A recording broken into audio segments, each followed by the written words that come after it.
In 1979, Joyce Tischler, who was a brand new lawyer out of law school, decided that she wanted to put her legal skills to work protecting animals. Now, there was no such thing as animal law in those days, so she started out just by filing some cases, by writing some articles, and pretty soon she learned that there were a lot of other attorneys who felt like she did. So she organized them, established some meetings, got them together, they produced a newsletter. Pretty soon, the organization that we know today as the Animal Legal Defense Fund was born.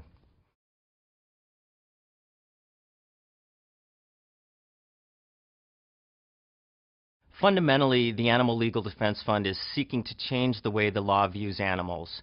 Right now, animals are simply considered things, property, without considering their inherent interests. So we want to change that. We want the law to recognize animal interests and then to protect those interests. Meanwhile, there's a lot of work to do assisting prosecutors across the country with animal cruelty cases, filing lawsuits to protect animals who are in immediate danger. And then we have our future looking program where we have a network of chapters in more than 200 law schools focused on training the next generation of lawyers, judges, prosecutors, and politicians to help them understand the need for fundamental change in the laws protecting animals.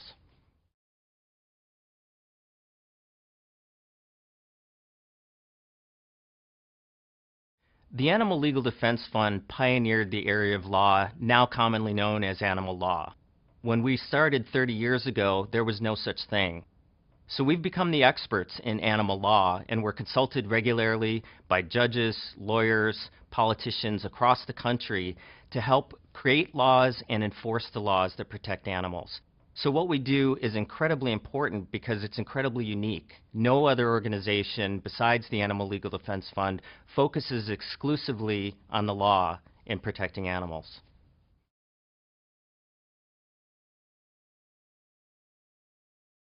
What makes the Animal Legal Defense Fund particularly effective is our exclusive focus on using the law to protect animals.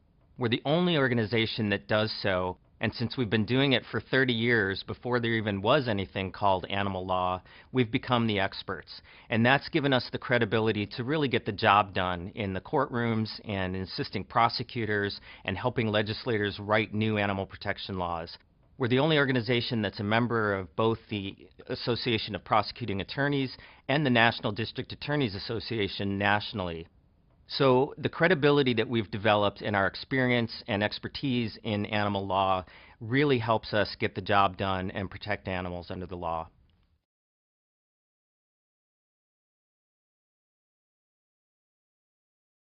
In the Animal Legal Defense Fund's first 30 years, we've had a lot of success. Of course, winning precedent-setting legal cases is one way we can really change the law to better protect animals. But in addition, a good example of our work is 20 years ago we launched a program to try and add felony provision to state animal cruelty laws. When we started 20 years ago, there were only 7 states that had felony provisions, which means that no matter how horrific the abuse of an animal, that the criminal could only be charged with a misdemeanor.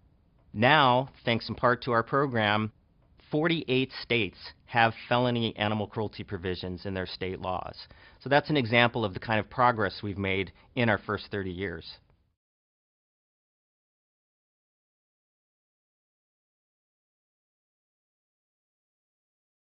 The Animal Legal Defense Fund has become well known for our legal work, obviously for filing groundbreaking litigation and for working with prosecutors on animal cruelty cases nationwide. What many people don't know is that we also have a program that's exclusively focused on the future of animal law.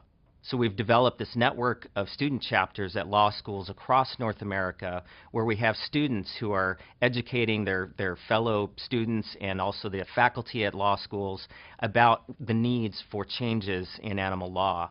And so that's really helped us develop the next generation of lawyers, prosecutors, judges, and politicians.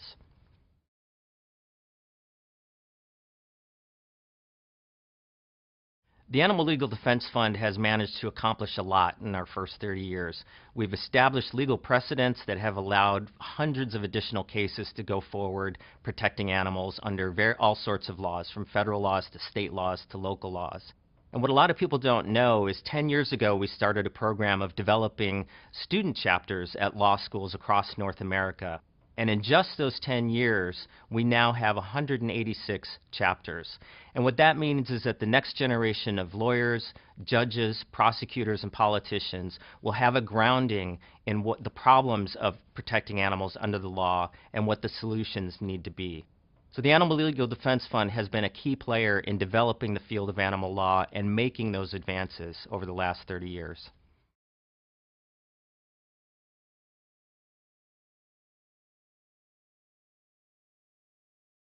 The essential problem we face in trying to protect animals under the law is that they're considered things. They're considered property by the laws in every single state in the country. And that makes it difficult for us sometimes to actually get a case before the courts. So we have to be very creative in how we use the laws in order to make sure that the animal's interests get represented.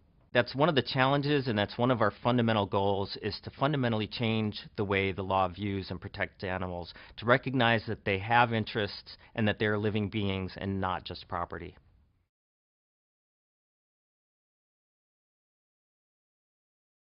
There's an epidemic of animal cruelty in our country, and the Animal Legal Defense Fund is called upon more and more to answer the call from prosecutors, from attorneys, and we have a need to file cases to stop animal cruelty.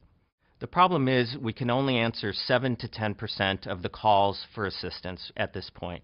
So we're looking for additional resources so that we can be there every time an animal is in need, every time there's a crisis, and our expertise is needed to make sure that animal abusers go to jail and to make sure that the animals involved are fully protected by the law.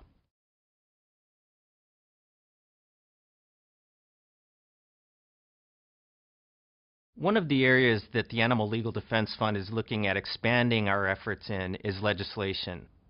We've developed quite an expertise in litigation on behalf of animals and in the criminal justice system working on cruelty cases. And that's given us a real expertise in how the laws need to change to better protect animals. So we get called upon on a regular basis by legislators in states across the country seeking our assistance in drafting better laws. And the reality is that there's a tremendous opportunity for us there, and we're hoping to expand into legislation so that we're better able to answer that call. This plays well into the future because all of our litigation has to be based on the laws that are written by legislatures. So as we write better laws, we'll be able to file more litigation and protect more animals. So this new program will dovetail really well into what we've already established.